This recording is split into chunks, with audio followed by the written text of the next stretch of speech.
जमाने से दुआएं करते हैं, हमारी दुआएं कबूल नहीं होती। आइए उसका भी नुस्खा आपको दे देता हूं। रोजी का भी तंगी का इलाज और दुआ की कबूलियत का, दोनों काम।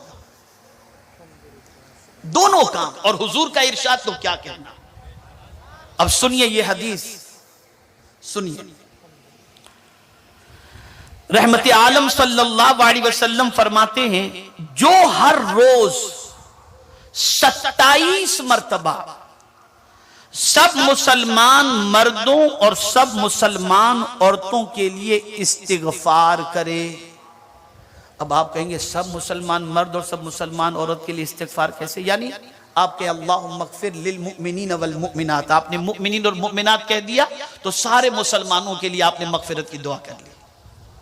ठीक है, तो 27 मर्तबा हुजूर फरमाते हैं, 27 मर्तबा सारे मर्द और सारी औरत के लिए अगर किसी ने सारे मुसलमान मर्दों और सारे मुसलमान औरतों के लिए अगर कोई शख्स इस्तिग़फ़ार करे, वो उन लोगों में है जिसकी दुआ कबूल होती है।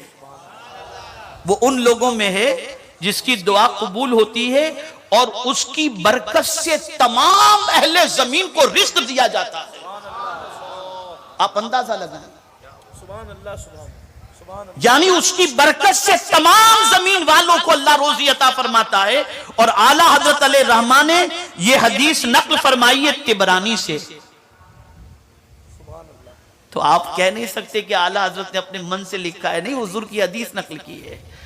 और जिस किसी को देखना हो, अल अम्न वल उला आला हजरत की मशहूर किताब है, उस किताब के अंदर ये हदीस मुबारका को देख सकते हैं। आगे समाअत फरमाएं, ये बुखारी शरीफ की हदीस है।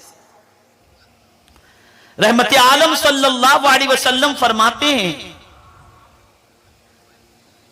क्या तुम्हें मदद और रिज़्क़ किसी और के सबब से भी मिलता है? सबब पर तवज्जो दीजिएगा। क्या तुम्हें मदद और रिज़्क़ किसी और के सबब से भी मिलता है सिवा अपने ज़ईफ़ों के? यानी तुम्हारे मुआशरे के अंदर जो ज़ईफ़ हैं, कमजोर हैं, अगर तुम्हारी कहीं से कोई मदद हो रही है और तुम्हें कोई रोजी मिल रही है, अपना कमाल न समझना, ये उस कमजोर का सदका है जो अल्लाह अता कर रहा है। और ये बुखारी की हदीस है। कभी ऐसा होता है हम कमजोरों की मदद करके ये समझते हैं कि हम उस पर एहसान करते हैं। हुजूर फरमाते हैं, ज़ईफों की वजह से तुम्हारी मदद की जाती है और उनके सदक़े में तुम्हें रोजी दी जाती है। और ये हदीस बुखारी शरीफ की है। अब ये तो जनरल ज़ईफों की बात हुई। अब माँ बाप ज़ईफों, तो अगर कोई जवान ये तसव्वुर करे कि ये बाप को अक्ल नहीं है, पता नहीं क्या क्या बड़बड़ाता रहता है, नादान, जब आम ज़ईफ के सदक़े में रोजी मिलती है तो घर में तेरे माँ बाप अगर ज़ईफ हैं तो क्या उनके सदक़े में अल्लाह तुझे रोजी नहीं अता फरमाएगा? उनके सदक़े में मदद नहीं फरमाएगा? अब यहां मैं हुजूर का जिक्र नहीं कर रहा हूं। हुजूर ने जिनके सदक़े में बलाएं टलती है उनका जिक्र फरमा रहे हैं हुजूर।